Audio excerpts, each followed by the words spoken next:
A gruesome discovery took place in Egypt some years ago. You want to hear about it?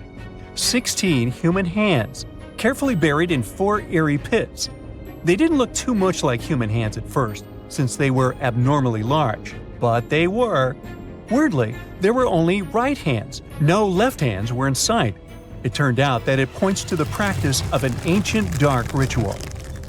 Old Egyptian art and tales talked of a ceremony where warriors would present the right hand of their adversaries as proof of victory and ask for gold in return. Egyptians believed in the afterlife, so cutting off someone's hand meant you cut off their power eternally. Guaranteeing this type of defeat was interesting to the winning party. Here, the fight was between Egyptians versus Hyksos, who lived in what was once known as Canaan. Egypt has always been the center of some history-changing findings, and some time ago, this papyrus was found. If we stretched it open, it would be just a tad bigger than the height of a skyscraper. The world's tiniest skyscraper, which is located in Wichita Falls, Texas. When humans didn't write on their notes app, they wrote on this thing, made from the medulla of a papyrus plant. Around 2,000 years ago, ancient Egyptians wrote something reminiscent of a book where they describe most of their funerary traditions and their visions of the afterlife. It's considered one of the most important texts from ancient Egypt and is still sold in bookstores to this day. This ancient manuscript was unearthed from a chamber located just south of the Pyramid of Djoser, located in Saqqara. Oh yes, Djoser is the oldest pyramid in Egypt and not the Giza pyramids like most people think. So recently, the site of Saqqara buzzed with excited archaeologists who probably found one of Egypt's oldest complete mummies. They believe that this beautiful and well-preserved mummy was that of a wealthy man. He was discovered in a deep shaft, covered in layers of gold leaves. There are many symbols that show he was an important and wealthy man, like the band he wore on his head, the bracelet on his chest, and the fact that he was embalmed with a tunic, which was reserved for Egypt's finest. The most exciting part of the entire discovery was finding the resting place sealed with mortar, just as the ancient Egyptians had left it 4,300 years ago. Now this may sound weird, but back in 2008, archaeologists discovered a missing pyramid. Now it went missing because it deteriorated over the span of 4,000 years. Today, you can only see its base. It was a pretty important site back in ancient times. It is said that around the area of the pyramid, the ancients hosted a special type of ceremony where high priests would carry mummified remains of sacred bulls. Now here's a fun fact. Ancient Egyptians believed that Apis bulls were earthly incarnations of the city deity of Memphis and was connected to rites of fertility. It wasn't just any Apis bull, though.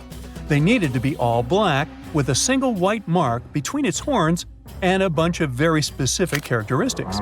They were selected by the local priests and honored until they passed away. After that, they were mummified and buried in underground galleries. Meanwhile, this missing pyramid sort of disappeared around the 1800s. It was a German archaeologist who first found it in the village of Saqqara. He called it the Headless Pyramid when he first found it. But then, years after the official discovery, the desert sand came along and covered the whole thing. There were some excavations between the 19th and 20th centuries, but they weren't too systematic. That's why scientists were so thrilled when they dug an entire pyramid's base after removing the 25-foot mound of sand that was covering it. Oh, and it turns out American archaeologists are excavating a cemetery in Egypt that could contain over 1 million mummified bodies. So far, archaeologists have dug around 1,700 mummies. One of the main differences from other classic Egyptian mummies is that these people weren't kings and pharaohs. They were commoners that most likely lived about 1,500 years ago, when Egypt was controlled by the Roman and Byzantine empires. The name of the cemetery is cool, though, the Way of the Water Buffalo, just in case you want to check it out on your next trip. Other than bulls and buffaloes, ancient Egyptians also liked baboons. Are you seeing a pattern here? In the beginning of the 20th century, archaeologists discovered a site filled with mummified baboons in a place called, guess what? The Valley of Monkeys. An animal wouldn't have been mummified if it wasn't considered important. Certain animals were more important than others, since they were linked to specific deities. Jackals were connected to Anubis, the ancient god of the afterlife, and cats were likened to the female deity Bastet. Baboons were a pretty big deal, since they were believed to be connected to Thoth, the deity of wisdom and advisor to Ra, one of Egypt's supreme deities. The archaeologists who studied these animals weren't too happy. They think these baboons were kept inside and were deprived of sunlight for most of their lives. They had extreme vitamin D deficiencies and they were poorly fed. Maybe Thoth got angry with these baboon keepers. Just a guess. Since there's never a boring day for archaeologists in Egypt, they also found human mummies with golden tongues. Since Egyptians were all about the afterlife, they believed that golden tongues might help a person speak once they pass to the other side. I mean, it's a long shot, but hey, why not? Some of these mummies were placed in wooden coffins with goods, such as necklaces, pottery, golden artifacts in the shape of lotus flowers, and scarab beetles, and iPhones. Just kidding. A new temple was also unearthed recently in Egypt. Scientists believe it was dedicated to honor Zeus Cassios. That deity would be a cross between Zeus, the almighty Greek deity of the sky, and Mount Cassios. While digging around the Sinai Peninsula in Egypt, archaeologists spotted 2 pink granite columns poking out of the ground, and bingo. They believe these columns represented the temple's front gate and collapsed during an earthquake many years ago. And speaking of deities, there weren't only super serious deities. Recently, scientists unearthed a golden ring in a city south of Cairo. No, Frodo, it's not magical. It was a normal gold ring, but it had the depiction of the deity of fun, officially named Bes. This deity is often described in sacred texts as a happy chubby dwarf. Today, many tattoos we get are sorta deprived of any sense and are made of aesthetic purposes only. In ancient Egypt, though, women would get tattoos as a token of protection for childbirth. That's what scientists think, at least. Around the Nile region, scientists found some mummies that had well-preserved tattoos, which is a rarity since the skin deteriorates so easily. 2 of these women tattooed their lower backs, and the drawings were simple. They were mostly pictures, including that same chubby dwarf we just talked about, Bes. He also had a side hustle as the protector of women during childbirth. Now, would you believe me if I told you ancient Egyptians invented robots? No? Well, that's because that's not entirely true. Sure, they were astronomers, mathematicians, and engineers, and somehow they also squeezed an eccentric invention into that package – an automated deity some scientists called Hathor. This wooden statue had been in the Metropolitan Museum of Art for years before someone noticed its secret. With the help of an X-ray machine, specialists discovered a mechanical operating system inside it. The pulley-like axis goes from the statue's shoulder to her left leg. When the system rotates, the statue raises and lowers her hand. Hey, pick me! I got my hand up here. Hey, I bet you didn't know that trees used to grow in the middle of Egypt's barren, sun-roasted Sinai desert. It's true. If you can't picture it, I don't blame you. But archaeologists have recently stumbled upon a tree-lined boulevard. Yep, an actual green avenue, leading to a massive ancient fortress. No, this isn't some mirage or an overactive imagination, although I do have one. But it's turning our ideas of ancient Egyptian desert life upside down. Let's rewind a bit. The site in question is called Tel Abu Saifi, located in the northern part of the Sinai Peninsula. For a long time, it was known as a dusty archaeological footnote, the home of ruins from the Ptolemaic and Roman periods. You know, the era after Alexander the Great swaggered through Egypt and the Roman Empire called dibs. But recently, Egypt's Ministry of Tourism and Antiquities decided to give it a fresh dig. And what they found out turned to be more than just a forgotten outpost. We're talking about a full-on military fortress with defensive trenches, paved roads, lime kilns, barracks for soldiers, and even room for their families. A whole bunch of living quarters right in the middle of a desert doesn't feel very homey until you remember our star, the unexpected Green Avenue.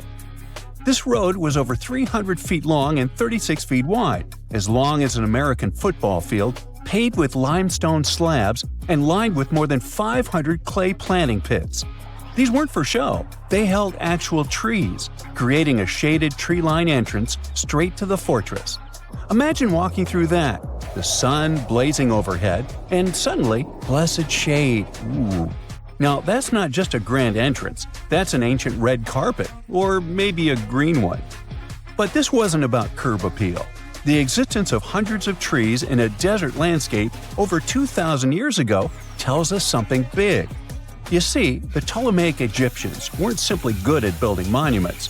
They were also masters of water management. In a place where rainfall is rarer than a selfie with a pharaoh, they somehow found a way to grow rows of trees. Now, let that sink in. To irrigate that many trees in a desert, they must have had a sophisticated irrigation or water transport system, something capable of moving and distributing water efficiently in this harsh climate. Maybe they channeled groundwater, or maybe they captured seasonal rain, or maybe ancient sprinkler systems. Okay, maybe not that fancy. But still, it's clear they were ahead of their time. Here's the thing, we already know the Egyptians mastered water control. They harnessed the Nile with ditches and canals to feed distant fields. So irrigation wasn't exactly a mystery to them. They had the skills and the knowledge. And sure, scientists still debate what the Sinai climate was like 2,000 years ago. But many believe it may have once been greener. After all, take one look at those dramatic mountains and rocky landscapes, shaped and sculpted as if by brute force of ancient rivers. And it's hard not to think that water once played a bigger role out there. Plus, archaeologists have found tons of evidence showing that Ptolemaic Egyptians cultivated fruits, vines, and trees on a large scale. In other words, growing a forest in a desert might feel wild to us, but to them, it was just another Tuesday. And now, this green avenue is making archaeologists wonder, what if similar irrigation systems were used elsewhere, say for transporting the enormous stones used to build the pyramids? There's already a theory that ancient rivers or human-made canals help move those stones. And the Tel Abu Saifi discovery? Well, it might just be the missing puzzle piece. This isn't just a dream. Back then, rivers were like highways, power grids, and cargo trains of the ancient world, all rolled into one. Egyptians used them for everything – irrigating crops, trading goods, powering industry, and even mobilizing for war. If you were doing something important, odds are it involved a river. But wait, it gets even better. Excavations revealed deep defensive trenches, like ancient moats, dug more than 6 feet deep around the fortress. Those weren't just muddy ditches. They were part of an elaborate defense system designed to be filled or bridged to control access. Think of it as ancient Egypt's version of a retractable security gate, minus the hydraulics. And while the trenches were keeping intruders out, life inside the fortress was bustling. Remember how we said archaeologists had found military housing units? It turns out soldiers might have lived there with their families. So this wasn't just a barracks, it was a thriving community, with meals, routines, kids playing, and probably a whole lot of ancient gossip flying around the dinner table. In addition to all the military stuff, researchers found 4 massive lime kilns used to produce quicklime, an essential ingredient for making construction mortar. These kilns are a big deal because they suggest that during the later Roman period, Tel Abu Saifi turned into an industrial hub. It was like the Home Depot of ancient Egypt, churning out materials to build and repair buildings. But here's where the plot thickens. Underneath all of this, beneath the roads, the trenches, the kilns, archaeologists found the corners of an even older structure, a mystery building. Could it be the remains of a third, much older fortress? Or an ancient cemetery or lost city? Nobody knows yet, but one thing's clear, this story isn't over. Honestly, this might be the coolest archaeological cliffhanger of the decade. So, what does this all mean? Well, for starters, it challenges everything we assumed about desert life in ancient Egypt. For the longest time, deserts were thought of as natural barriers, dry, deadly, and empty. But this find suggests that the desert might have once been green and full of life, not because the climate was dramatically different, but because the Egyptians were incredibly good at bending the environment to their will. They didn't just survive in the desert, they transformed it. It also adds fuel to the fire in the age-old debate about ancient Egyptian tech. If they could build a fortress with tree-lined roads, moats, irrigation, and industry in the middle of the Sinai, Is it really such a stretch to imagine they could engineer water channels to move pyramid stones? Forget the Ancient Aliens TV show. Sure, it's entertaining, I'll give you that, but it makes us forget something crucial. Those people were brilliant. A lot of what we call modern technology is recycled ancient ingenuity. And who knows how much knowledge we've lost over time. Meanwhile, the dig continues. Scientists are now mapping the entire Tel Abu Saifi site, trying to piece together how all the structures connect. Some want to analyze soil samples to find traces of old tree roots and maybe even figure out what kinds of trees once grew there. Imagine if they were date palms. We might be looking at the world's oldest snack lane. You already know that the implications of the discoveries don't stop with history books, right? This kind of discovery has modern relevance too. Our world is going through a lot of change, with crazy weather and huge heat waves. So maybe we should be asking, what can we learn from ancient civilizations that once made the desert bloom? If nothing else, Tel Abu Saifi reminds us that the ancient Egyptians were more than just pharaohs, pyramids, and mummies. They were visionary planners, eco-architects, and straight-up problem solvers. They didn't wait for nature to hand them what they needed, they engineered it. And thanks to discoveries like this, we're getting a clearer picture of just how advanced and, frankly, how cool ancient Egyptian civilization really was. So next time someone tells you deserts are just empty wastelands, you can hit them with this fun fact. Over 2,000 years ago, in the heart of the Sinai Desert, there was a fortress with a tree-lined avenue, moats, military housing, an industrial center, and even a secret underground structure. Take that, sand dunes! Who knows what else is still buried out there, waiting to rewrite history? Archaeologists were looking for the long-lost tomb of Cleopatra when they found something that seemed too good to be real. Roughly 43 feet underground beneath a ruined Egyptian temple, there was a perfectly straight tunnel, carved through solid sandstone. The tunnel is over 4,200 feet long, and so precise that experts called it a geometric miracle.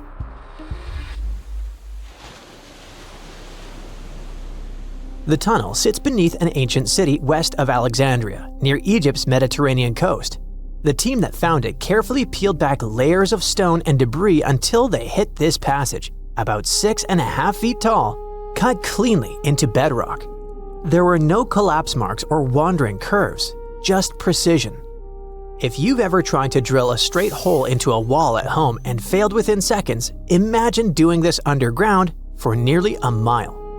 Ancient builders had no GPS, no lasers, no modern surveying tools. Yet, this tunnel stays remarkably level over its entire length. That means they understood gradients, angles, and distance in a way that goes far beyond stack stones and hope. Engineers today rely on machines to maintain that kind of accuracy underground. These people relied on knowledge, repetition, and patience. Parts of the tunnel now sit underwater or collapsed, probably after several earthquakes that struck the region centuries ago. Some experts think the tunnel may have once connected the temple to water sources or ritual areas closer to the sea.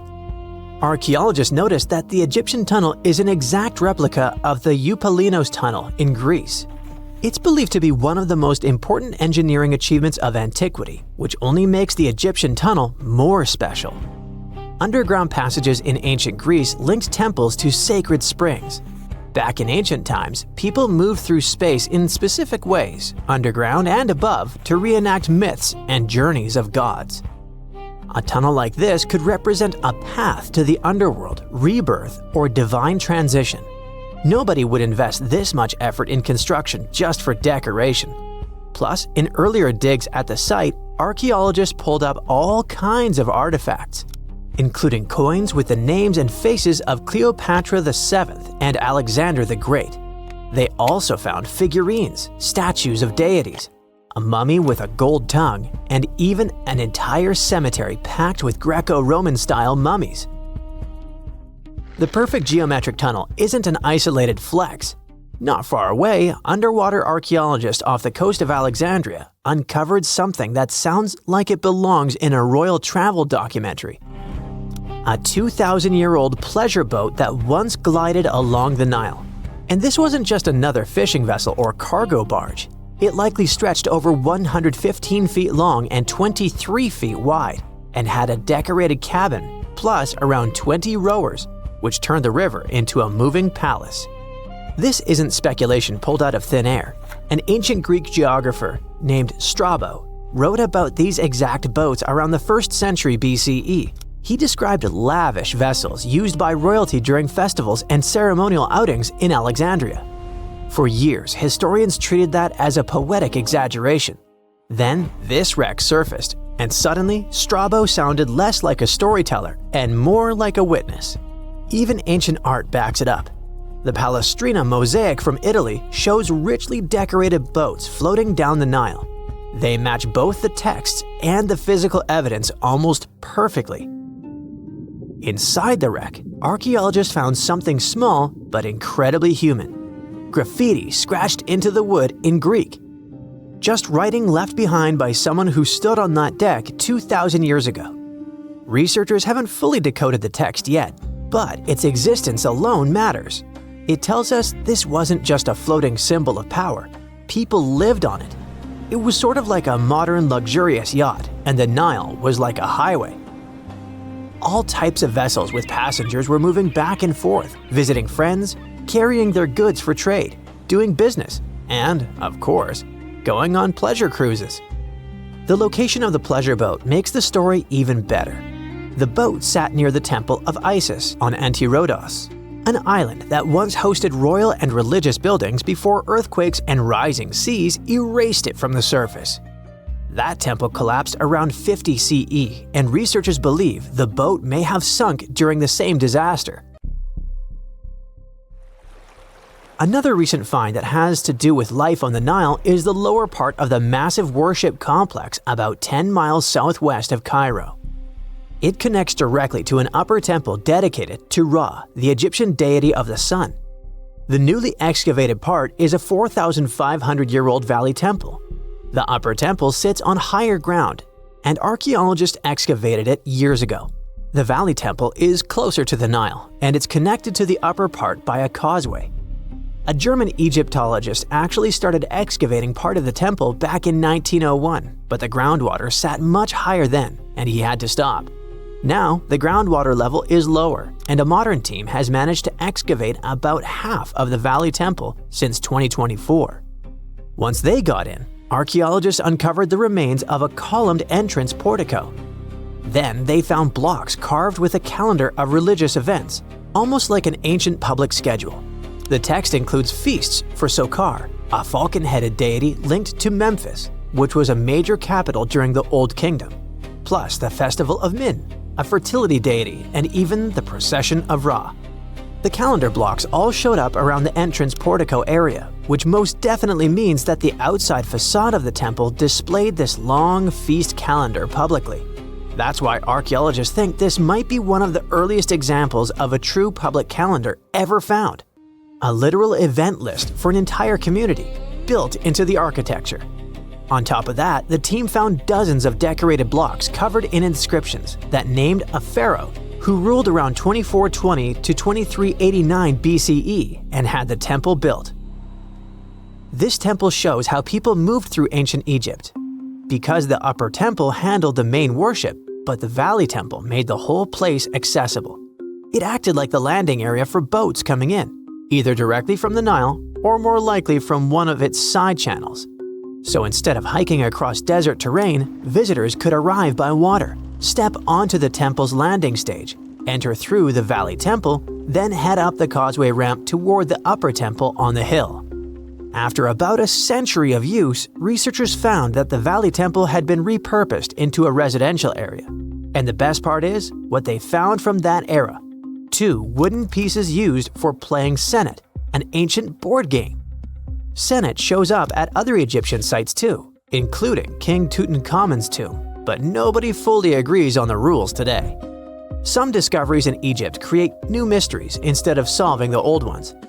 Earlier in 2025, archaeologists announced the discovery of the first pharaoh's burial found in or near the Valley of Kings since King Tut's tomb in 1922.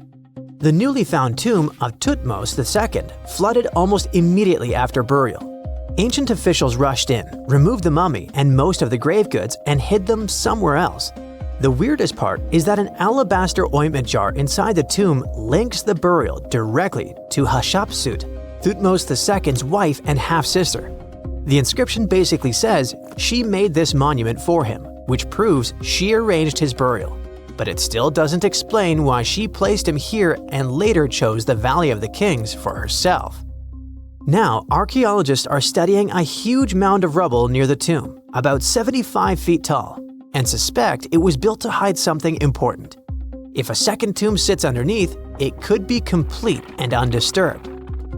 So, the deeper the archaeologists dig, the more ancient Egypt stops feeling like a gone civilization and starts feeling like a paused one. Looks like it didn't just survive time, it outsmarted it. And we're only just beginning to catch up. Miles and miles of yellow sand, treeless mountain ridges, and scorching hot sun over your head. And suddenly, something you'd never expect to come across in a barren desert. A small group of overexcited people. They're as happy as you would be if you'd won a lottery. They've just found an ancient tomb, once flooded with its walls in bad shape. But the stuff they discovered inside proves that this is the burial site of one of Egypt's most mysterious pharaohs. Historians have been hunting for his tomb for years, but no one expected it to hide ancient treasures. Fast forward. After careful examination of the site, Egyptian officials have announced the discovery of the tomb of King Thutmos II. It's the last missing tomb from Egypt's 18th dynasty. And this is also the first royal tomb found since King Tutankhamun's was discovered in 1922, in more than 100 years. A team of Egyptian and British archaeologists found the tomb in the Theban Mountains area, west of Luxor, near the famous Valley of the Kings. Before this, the site was only known as Tomb C4, but during their excavation, the team found clear evidence proving it belonged to King Thutmos II. Archaeologists actually found the entrance and main tunnel leading to the tomb in 2022. But at first, they thought it belonged to a queen because it was near the graves of Thutmos III's wives. It was also close to Queen Hatshepsut's tomb. Originally, it was prepared for her when she was just a royal wife. But everything changed when she became pharaoh. But we'll talk about this twist of fate a little later. But soon they realized that their discovery was much more significant. They found alabaster jars with Thutmos II's name and the words "deceased king" written on them. That's when they realized that the tomb was actually his final resting place.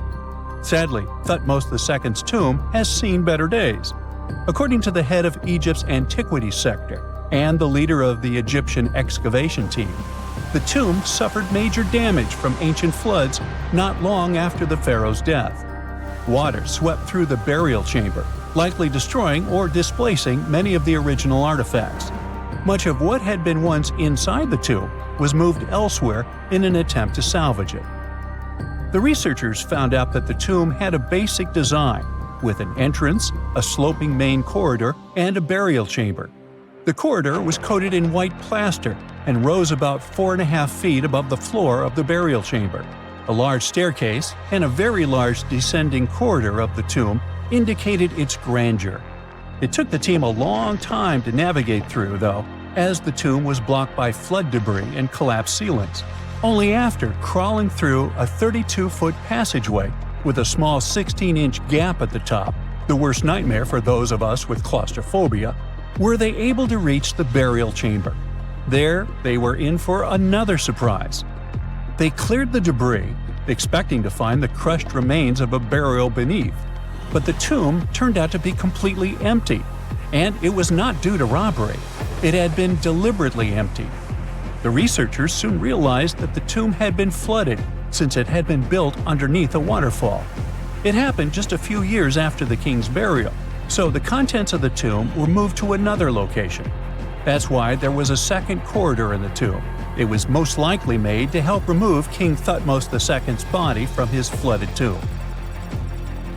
Despite the damage, the excavation team made some really exciting discoveries.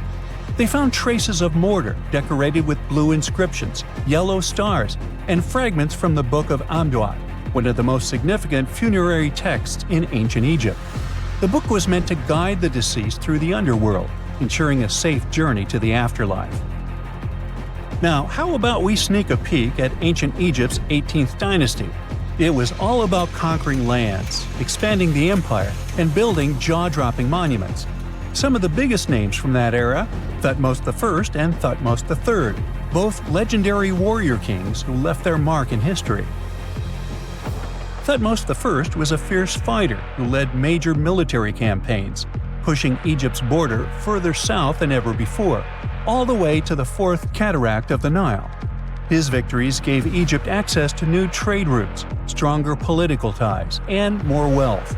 His conquests were so significant that they were recorded in the tombs of his top officials. Thutmos III, sometimes called Thutmos the Great, took things even further. He was not only an incredible military strategist, but also the commander of Pharaoh Hatshepsut's armies before becoming king himself. He led between 17 and 20 military campaigns, winning every single one and expanding Egypt's empire to its peak. He even created the world's first navy. Thutmos III is often remembered as Egypt's greatest warrior pharaoh. And sandwiched between these two powerhouses was Thutmos II, a pharaoh who doesn't get nearly as much attention. Hey, the middle child, right? His reign lasted only about 5 years before he passed away at around age 30 in 1479 BCE. He is kind of a mystery. No one really knows what he accomplished. For the longest time, even the location of his burial site was totally unknown. His body was actually found in the 19th century. It was just lying around in the mortuary temple of Deir el-Bahari, in a secret chamber where priests used to hide royal mummies centuries after their original tombs were looted by grave robbers. In other words, Thutmos II's body must have been moved from his original resting place at some point in history to protect it. During his lifetime, Thutmos II made at least one major impact on Egyptian history. He married his half-sister Hatshepsut.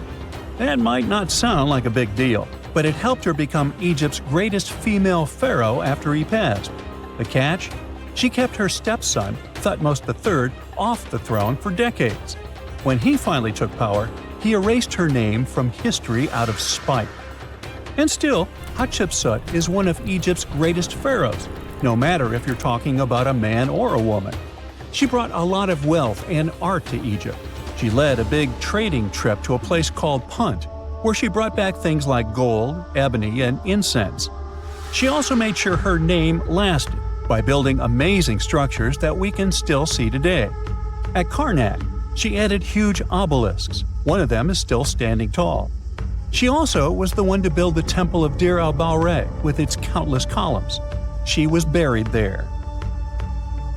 Interestingly, Hatshepsut was often shown in art as a man, with muscles and a beard, like how pharaohs were usually depicted.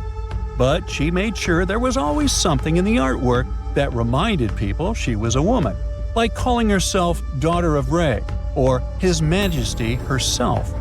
When she passed away in 1458 BCE, Egypt wouldn't have a female ruler as powerful as her until Cleopatra, about 1400 years later. According to Egypt's Supreme Council of Antiquities Secretary General, isn't that a mouthful? Hatshepsut's name actually appears in Thutmos II's tomb, meaning she might have even handled his burial. As for their final resting places, well, Hatshepsut was buried in the Valley of the Kings, and Thutmos II's mummy is now in the National Museum of Egyptian Civilization, alongside other ancient Egyptian rulers. It gives visitors a rare chance to see the remains of a nearly forgotten pharaoh. Now, experts consider the discovery of his tomb to be one of the most significant in recent years. The artifacts found there add important details to our understanding of the history of the region and Thutmos II's rule. And even though the tomb's design is fairly simple and follows the same architectural style preferred by later Egyptian rulers, its historical importance is undeniable. In any case, the mission isn't over yet. Archaeologists are now focusing on solving another mystery.